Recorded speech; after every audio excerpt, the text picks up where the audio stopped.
Herminia Moreno, médica de familia en el Centro de Salud Virgen del Mar en Almería y tutora de residentes. Pertenece a un grupo de trabajo de comunicación y salud de la Sociedad Española de Medicina Familiar y Comunitaria y colabora con la asociación Proyecto Mariposa. Buenas tardes, Herminia, ¿cómo estás?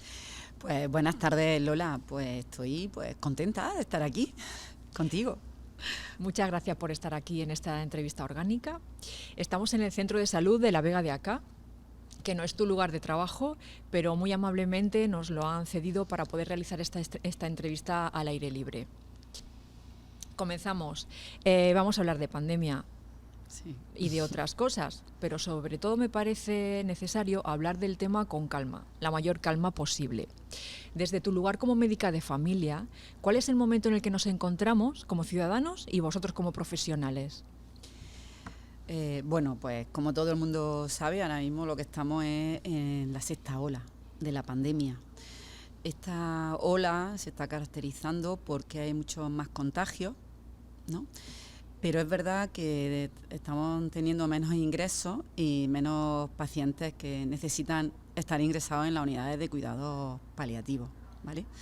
Entonces, esta avalancha de contagios, que hay gente, pues bueno, que ha dado el test positivo, pero la gran mayoría son asintomáticos o tienen un catarro leve. Hay algunos que necesitan un poco más de seguimiento, pues porque bueno, pues tienen el catarro un poquito más fuerte, y todas estas personas pues necesitamos verlas o seguirlas en atención primaria, porque aunque la gente se encuentre bien, ahora mismo en estas circunstancias nos obligan a aislarnos. El aislamiento es 7 días, en el mejor de los casos, y claro, la gente pues necesita la justificación para no ir al trabajo, ¿no? Necesita su baja laboral. Entonces, todo esto nos complica un poco, ¿no?, la situación. Es verdad que se ha creado, tenemos la aplicación de Salud Responde, se ha creado un apartado donde una persona puede decir que es positivo, y si necesita baja, pues a los días esa baja se la pueden hacer llegar o bien por correo electrónico o a través de la CLIS Salud. Uh-huh. Lo que pasa es, como todo, que ahora mismo que hemos empezado, pues a veces pues hay dificultades, ¿no? Bueno, como todo que empieza a ponerse en marcha, y en esta pandemia lo que hemos ido aprendiendo en cada ola son cosas, ¿no? Al principio, la primera y la segunda ola, hemos estado mucho en aprendizaje en los tratamientos, en cómo se comportaba el virus en las situaciones más graves, y bueno, y poco a poco pues vamos aprendiendo. Ahora pues ha sido la avalancha, que claro, esto ha repercutido mucho en atención primaria, ¿no? De estos contagios que se encuentran bien, pero claro, necesitan estar aislados. Y hay que comprender que no todo el mundo tiene tranquilidad en su trabajo. Hay gente que necesita la baja ya, pues porque, bueno, piensa que le pueden despedir o algo. Entonces, bueno, también hay mucho estrés. Entonces, bueno, tenemos que aprender un poquito a gestionarlo. Pues, y si nos vamos a marzo de 2020, ¿cómo se vivió el inicio de la pandemia en los centros de salud donde tú estabas? Pues, bueno, la verdad que en el inicio de la pandemia se vivieron las cosas diferentes en diferentes sitios, ¿vale?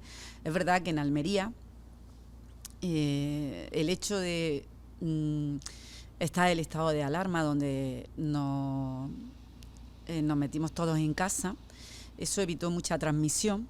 Entonces a nosotros no nos llegó, no lo pasamos tan mal como otros sitios, ¿no? De hecho, no sé si recuerdas que hubo un momento que incluso podíamos recibir pacientes de otros sitios, de otras comunidades, ¿vale? No recuerdo. Entonces, pero es verdad que sí. No teníamos la avalancha que se vivió, pues, por ejemplo, en otras ciudades. Vamos, en Granada la primera ola se vivió mal, bueno, y Madrid y, bueno, todas las grandes ciudades. Nosotros no tuvimos esa avalancha, aunque sí que es verdad que había muchos pacientes con COVID, pero bueno, no tenía nada que ver. Nosotros lo que pasa es que en los centros de salud no disponíamos de pruebas. Ahora lo que todo el mundo sabe, el antígeno, la PCR, nosotros no disponíamos. Solamente se le hacía los PCR a los pacientes que ingresaban. Entonces teníamos que sospechar por la clínica que tenía el paciente, por lo que nos contaba, pero no teníamos una certeza, ¿no? Como podemos tener ahora, con la facilidad que tenemos ahora. Por eso digo que vamos aprendiendo, ¿no? En las diferentes aulas. Y entonces pues era un poco agobiante, ¿no? El hecho de bueno, decirle a una persona, sí, parece que es COVID, no te lo puedo asegurar, pero bueno, la gente, tengo que decir que en general la población hizo como que se portó muy bien, ¿no? Y toleró esa incertidumbre en casa, que eso hay que valorarlo. Y bueno, en los centros de salud, pues, como en todos los servicios y todos los sitios, pues nos tuvimos que adaptar de la noche a la mañana, ¿no?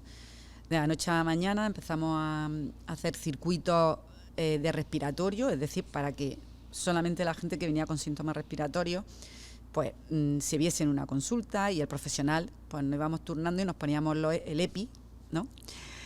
Para poder atender a esa población. Luego, de la noche a la mañana, nuestras agendas, que solo eran el 90 y tanto presencial, pues se tuvieron que convertir a telefónica. Y bueno, pues fomentar mucho el teletrabajo. Hasta ahora no contemplábamos que desde casa podíamos trabajar, los sanitarios. Pues sí, de la noche a la mañana pues se pusieron los recursos tecnológicos y pudimos hacer, que eso también nos sirvió porque, claro, había compañeros que o se habían contagiado, eran contactos, que se encontraban bien y podían trabajar, pero no podían físicamente. Entonces, bueno, hicimos ahí pues una adaptación express a la situación. O sea que, bien. Bueno, dejando un poco de momento el tema, yo te quería comentar también una cosa. Mira, de niña, el momento de mejora social y económico que me tocó vivir en España en los años 80, donde se desarrollaron la atención primaria, ¿no? Y aparecieron los primeros centros de salud, mi apreciación de niña era que los médicos y médicas erais como dioses. Era lo más parecido a ese concepto que yo conocía. Todo se solucionaba siempre yendo al médico. ¿Qué piensas tú de ese momento social y a dónde nos ha llevado, para bueno o para malo?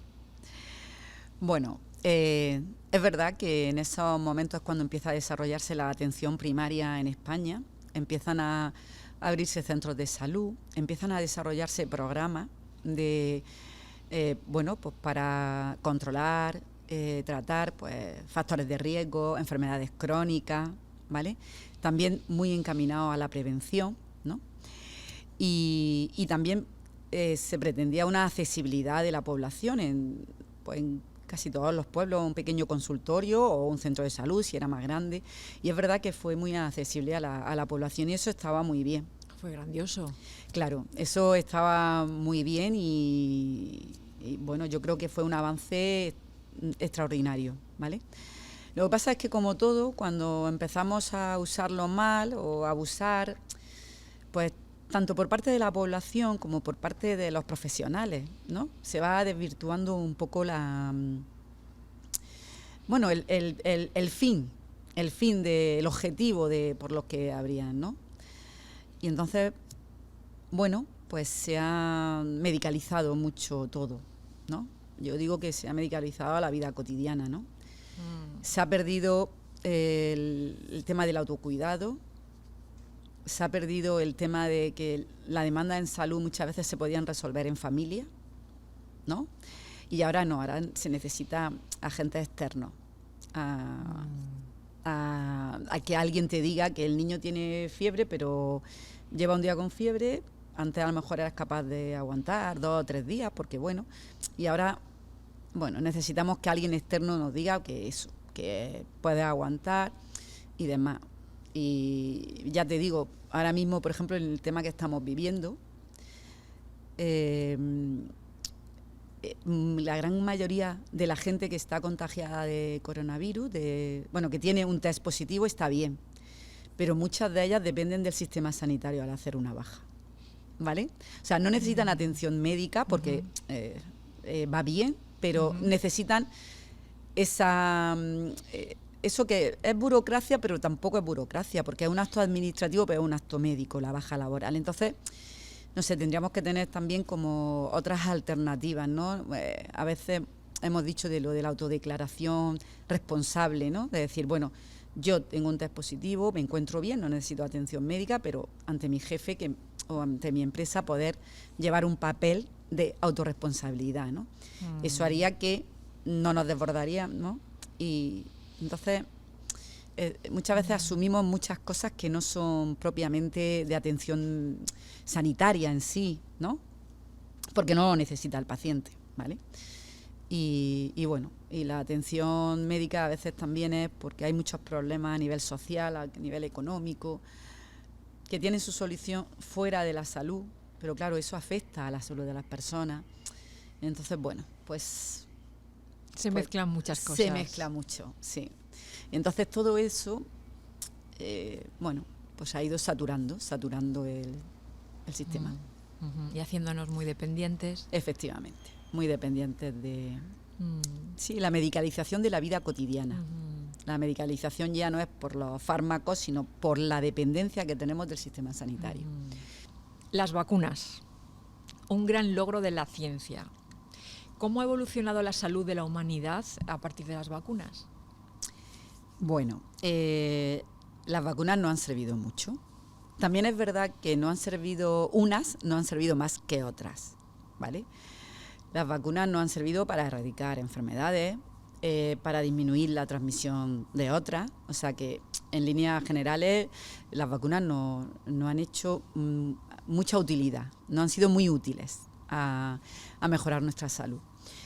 En el tema de la vacuna COVID, que es lo que nos dice, la que está en boga, ¿vale? Yo tengo que decir que la vacuna está funcionando. La vacuna del COVID está funcionando. Evidentemente no está funcionando en la transmisión de la enfermedad, porque estamos muy contagiados todos. Pero sí que está funcionando en que las personas, cuando se contagian, tengan menos posibilidades de ser ingresadas en el hospital, que vaya mejor la evolución de la enfermedad. Y en eso tenemos que ser honestos, ¿vale? Yo muchas veces, cuando a un paciente, ¿no?, le hablo de la vacuna, yo siempre pongo el símil, digo, mira, la vacuna es como el cinturón de seguridad, protege a quien se la pone. O sea, si tú vas en un coche con 4 personas, 3 llevan el cinturón de seguridad y una no, si hay un accidente, el que lleven la otra persona el cinturón de seguridad a ti no te va a proteger, ¿vale? Entonces, muy buen ejemplo. Sí, bueno, yo cuando los pacientes me lo dicen, pues lo pongo así. A ver, ¿te va a evitar el accidente el cinturón de seguridad? No. Pero lo que sí te puede evitar es las consecuencias de los accidentes.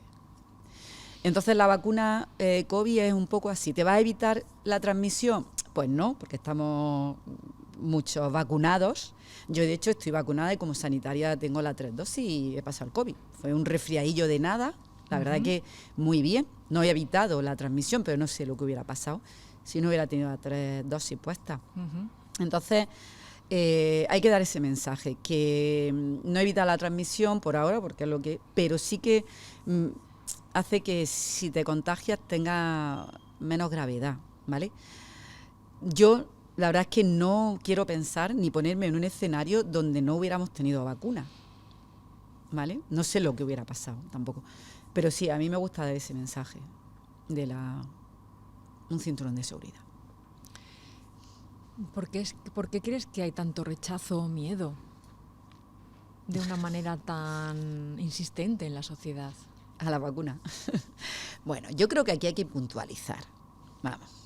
Hay que puntualizar porque, bueno, en España, que somos uno de los países con más vacunas, el otro día salía en la tele que el 90% de la población está vacunada, ¿vale? Tenemos un porcentaje que no está vacunado. Y aquí hay que diferenciar. En personas antivacunas son personas que no se han vacunado de nada. Incluso a sus hijos no lo han vacunado. Estos son los antivacunas. Y luego tenemos las personas que tienen dudas, rechazo o incertidumbre para ponerse la vacuna COVID, ¿vale?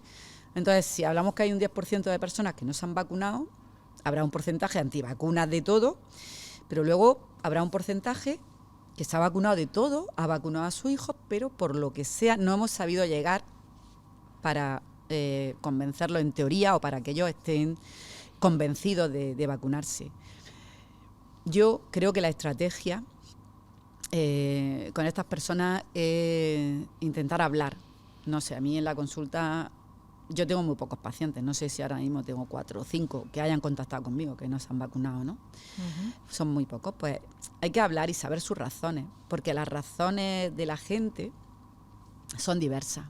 Una es porque a mí una vez una vacuna me sentó mal, otra porque a mi amigo le ha sentado mal la vacuna cuando se vacunó, otra es porque, bueno, en fin, más extraño el discurso, pero yo creo que hay que hablar con la gente, hay que discutir, negociar, llegar a acuerdos, ¿vale? Yo no estoy nada de acuerdo en los titulares de culpabilizar a la gente que no se vacuna, porque no hay que culpabilizar, hay que encontrar soluciones y hablar con la gente que en este momento pues no quiere vacunarse o que está en contra, pero es verdad que la evidencia ahora mismo es que funciona a nivel de gravedad, de que tu COVID sea, si lo coges, que sea menos grave. Entonces hay que lanzar un poco este mensaje de eso. Porque de alguna manera crees que próximamente será como incluida de manera obligatoria en algún momento, o eso no puede ser. Yo no lo sé, no creo que sea, porque en realidad no tenemos ninguna vacuna obligatoria, ¿vale? Ajá. Entonces no creo, pero no lo sé. No lo sé si la vacuna del COVID se quedará como la vacuna de la gripe que llevamos años, que se aconseja vacunar a la gente, grupos de riesgo, en época pues, de invierno y demás. No lo sé, no te puedo contestar porque es que no lo sé. Lo que sí parece que se está viendo que más allá de la tercera dosis que nos están poniendo, que nos han puesto o que nos están poniendo, parece que los inmunólogos, ¿no?, los que saben de nuestra inmunidad y demás, parece que no ven bien poner más vacunas, enfrentar a nuestro cuerpo, a nuestro sistema inmunitario a lo mismo. Pero eso es una asignatura pendiente que tenemos que estudiar, que hay que investigar. Entonces, yo ahora mismo no lo sé, no lo creo, porque además en España, si es que tenemos el 90% de la población vacunada, es que no es decir que es que ha sido un desastre, pues no. Hay que llegar a las otras personas, que sobre todo esas personas de riesgo que tú sabes que por las estadísticas pueden ir peor. Entonces, pero bueno, con diálogo y negociación. Muy bien. Pues otro asunto es hablar sobre COVID persistente. Ajá. Es algo que en los medios va y viene. Sí. Pero, ¿qué es exactamente? Bueno, el COVID persistente, la verdad es que la definición de COVID persistente la hemos tenido hace poco. La OMS en octubre de 2021 y ha sido una definición por consenso de gente, pues saben, de muchos ámbitos, pues se han reunido y han hecho una definición. Por eso te digo que viene, porque es que es verdad, es que no lo tenemos claro y esta definición que existe ahora, yo no te puedo decir si dentro de 6 meses puede cambiar.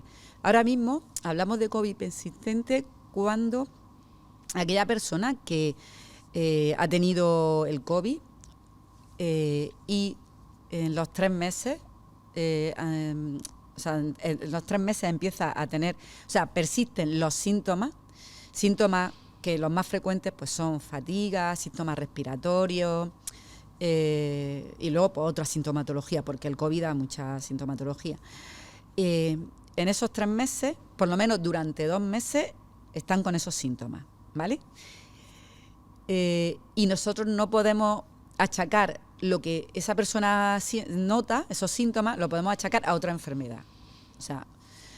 Entonces podríamos hablar de COVID persistente. Eso es la definición, ¿vale?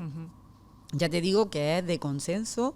No tenemos, a lo mejor dentro de un tiempo, pues hablamos de otra cosa y tenemos alguna prueba que nos dice, pues sí, pues no lo sé.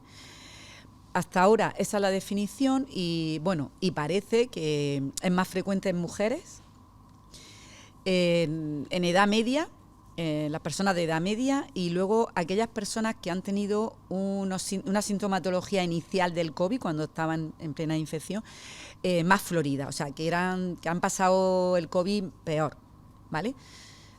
Tienen más probabilidades de que se aparezca, o sea, o mantenga algún síntoma y podamos hablar de COVID persistente. Pero ahora mismo más o menos esa es la situación. Los ciudadanos, con respecto al sistema de salud pública, tenemos siempre propuestas, exigimos mejoras, mostramos nuestras quejas, pero quizá deberíamos mirar también un poco hacia nosotros mismos como adultos responsables y deberíamos exigirnos algún cambio como pacientes. Bueno, mira, yo creo que está bien. Está bien que los ciudadanos exijamos, ¿vale?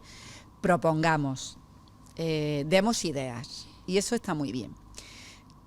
También tenemos que saber valorar y poner en valor lo que tenemos, ¿vale? Y cuidarlo. Y eso yo creo que tenemos que cuidar todo lo público. O sea, ahora mismo estamos hablando de sanidad, pero hay que cuidar la sanidad, hay que cuidar la educación, hay que cuidar la infraestructura, hay que cuidar, o sea, la seguridad, todo tenemos que cuidar lo público. Porque hemos visto que cuando hay un desastre, como por ejemplo esta pandemia, lo público es lo que ha tenido que dar respuesta. Y si nos ponemos por nombrarlo, el tema del volcán de La Palma, era lo público lo que ha dado respuesta a esas personas y lo que estará dando, aunque haya iniciativas privadas y todo eso, pero entonces tenemos que hacer valorar lo público, ¿vale? Y esto, no sé si es una asignatura pendiente desde pequeños, inculcar a los niños el cuidado y la valoración de lo público. Y bueno, y también pues las administraciones, las políticas, todo eso debe de valorar y de aumentar los recursos en lo público, porque es verdad que la pandemia lo que nos ha dicho es que necesitamos más recursos en sanidad, porque nos ha puesto ahí entre la espada y la pared. En atención primaria se ha visto que se necesita más. Entonces, esto es un mensaje para que tenemos que invertir en todo, en la sanidad pública, en la educación pública, en todo lo público, porque cuando hay verdaderos problemas, cuando nos ponen en jaque, es lo que nos va a sacar a flote. Entonces, creo que es importantísimo que lo tengamos grabado, eso. Pues ya casi para terminar, te pido otro consejito más.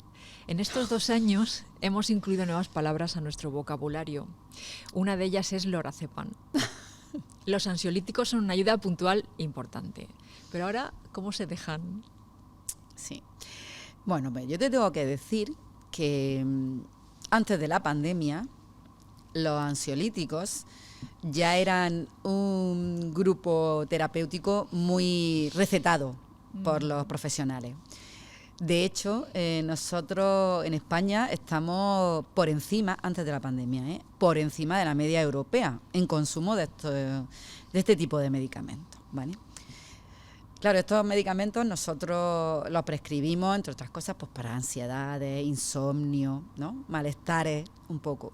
Imagínate, pues durante la pandemia y durante estos años, pues es verdad que han incrementado mucho. El problema que tienen estos medicamentos es que tienen sus efectos a corto y a largo plazo. No son inofensivos. Y entonces, las personas que lo necesitan en algún momento también tienen que saber que hay que ir retirándolos, ¿vale? Y que retirándolos, bueno, primero concienciándose y luego, bueno, con ayuda de otras terapias y demás. Tampoco hay que dejar solo a la persona, ¿no? Yo también le explico un poco a los pacientes cuando tengo que prescribir algún ansiolítico, algún hipnótico, que es como una muleta, ¿no? Cuando tú te haces un esguince necesitas la muleta porque no puedes apoyar durante unos días, ¿vale? Pues esta pastilla es una muleta que la vas a necesitar durante unos días, ¿vale? Porque tú no te imaginas que vas a estar con la muleta caminando toda la vida, porque tú esperas poder caminar sin la muleta. Pues entonces tenemos que pensar eso, que en un momento determinado lo vamos a necesitar, pero no vamos a depender de él, no podemos depender de nuestra muleta. Entonces, bueno, eso tenemos muchísimo trabajo, mucho trabajo por delante.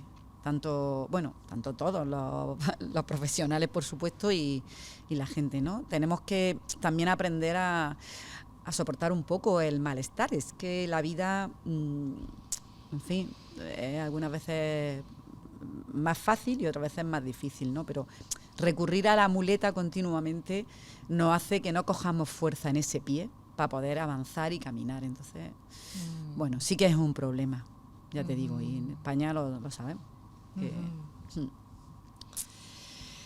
Bueno, ¿y tienes algún consejo como médica para salir de todo esto o para llevar mejor todo esto? Vale, pues mira, uno de los primeros consejos, que bueno, como al 90% de la población no es necesario, es ponernos el cinturón de seguridad, ¿vale? O sea, aquellas personas que no se hayan puesto el cinturón de seguridad, por favor, que se lo piensen, lo mediten y que pongan el cinturón de seguridad. Sobre todo aquellas personas que tengan factores de riesgo.